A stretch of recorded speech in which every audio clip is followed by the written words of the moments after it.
नमस्कार भक्तों, स्वागत है आपका माइथो वाइब्स चैनल पर। आज हम आपको सुनाने जा रहे हैं एक अद्भुत कथा जो यह सिद्ध करती है कि भगवान शिव और भगवान श्री राम केवल देव और भक्त ही नहीं बल्कि परस्पर पूज्य भी हैं। यह कथा हमें परस्पर देवो भव का गूढ़ संदेश देती है। आइए इस दिव्य कथा में प्रवेश करें।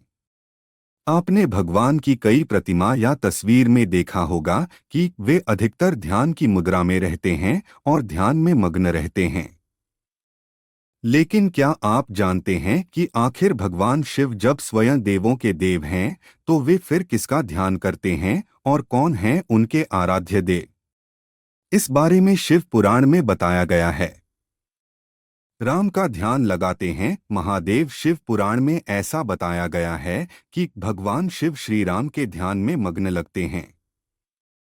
इसके संबंध में एक कथा भी प्रचलित है, जिसके अनुसार एक बार शिव जी के ध्यान से उठने के बाद माता पार्वती ने उनसे पूछा कि स्वामी, आप तो स्वयं देवों के देव हैं, इसलिए आपको देवाधिदेव कहा जाता है, फिर आप किस देव का ध्यान लगाते हैं? माता पार्वती के प्रश्न का जवाब देते हुए महादेव बोले कि वह जल्द ही इस प्रश्न का उत्तर देंगे। फिर शिवजी ने कौशिक ऋषि के सपने में आकर उन्हें राम रक्षा स्तोत्र लिखने का आदेश दिया। लेकिन सपने में ही कौशिक ऋषि ने कहा कि वे राम रक्षा स्तोत्र लिखने में सक्षम नहीं हैं। इसके बाद शिवजी ने ऋषि को ज्ञान प्राप्ति की शक्ति दी, जिसके बाद ऋषि कौशिक ने राम रक्षा स्तोत्र लिखा। इसके बाद शिवजी माता पार्वती को राम रक्षा स्तोत्र पढ़कर सुनाने लगे। साथ ही उन्होंने पार्वती को यह भी बताया कि वे भगवान राम का ध्यान करते हैं। इसका कारण यह है कि राम नाम का एक जप विष्णु जी के सहस्त्र या हजारों नाम जपने जैसा है। इधर भगवान श्री राम अपने वनवास काल में भगवान शिव की आराधना करते हैं। भगवान शिव का प्रिय मंत्र नमः शिवाय और भगवान श्री राम का प्रिय मंत्र श्री राम जय जय राम दोनों की भक्ति को पूर्ण करते हैं। शिव के बिना राम अधूरे हैं और राम के बिना शिव।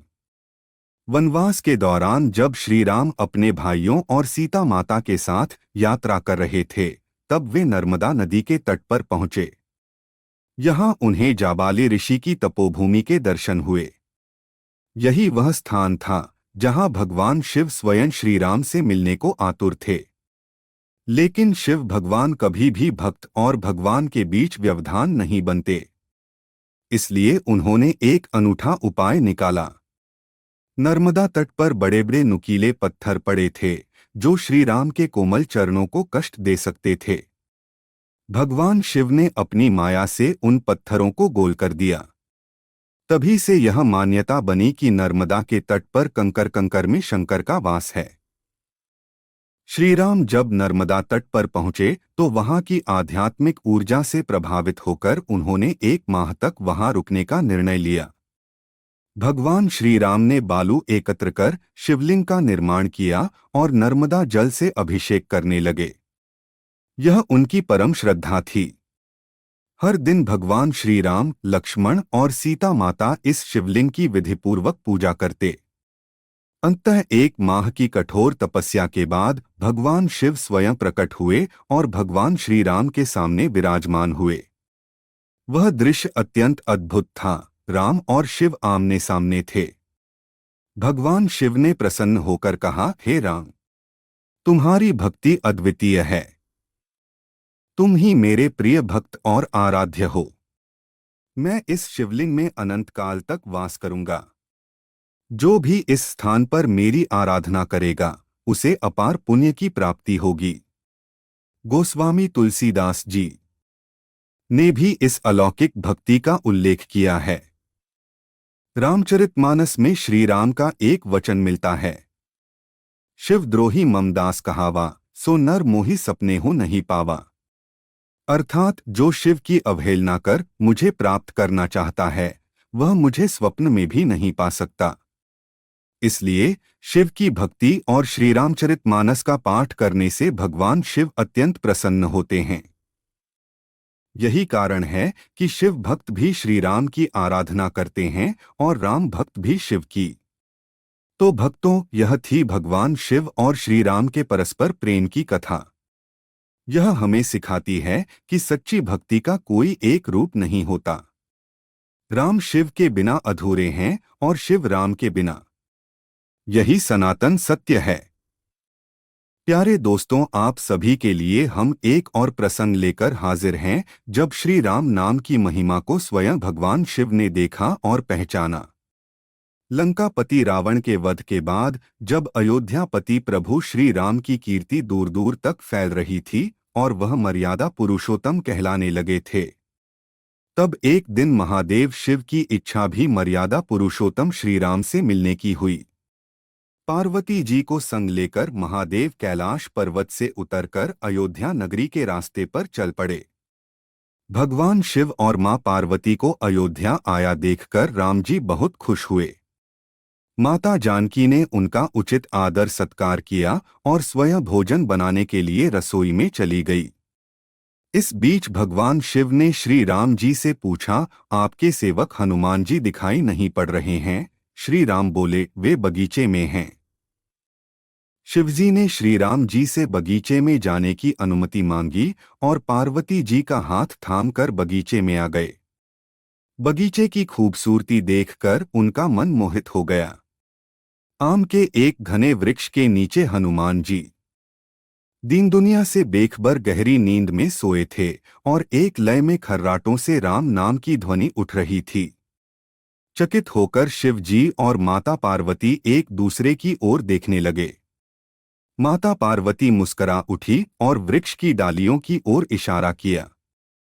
राम नाम सुनकर पेड़ की डालियां भी झूमने लगी थी और इनके बीच से भी राम नाम उच्चारित हो रहा था। शिव जी इस राम नाम की धुन में मस्त मगन होकर खुद भी राम राम कहकर नाचने लगे। माता पार्वती जी ने भी अपने पति का अनुसरण किया और अपने कोमल पैर थिरकाने लगी। शिव जी और पार्वती जी के नृत्य से ऐसी झनकार उठी कि स्वर्गलोक के देवता गण भी आकर्षित होकर बगीचे में आ गए और राम नाम की धुन में सभी मस्त हो गए। माता जानकी भोजन तैयार करके प्रतीक्षारत थीं, परंतु संध्या घिरने तक भी अतिथि नहीं पधारे। तब अपने देवर लक्ष्मण जी को बगीचे में भेजा।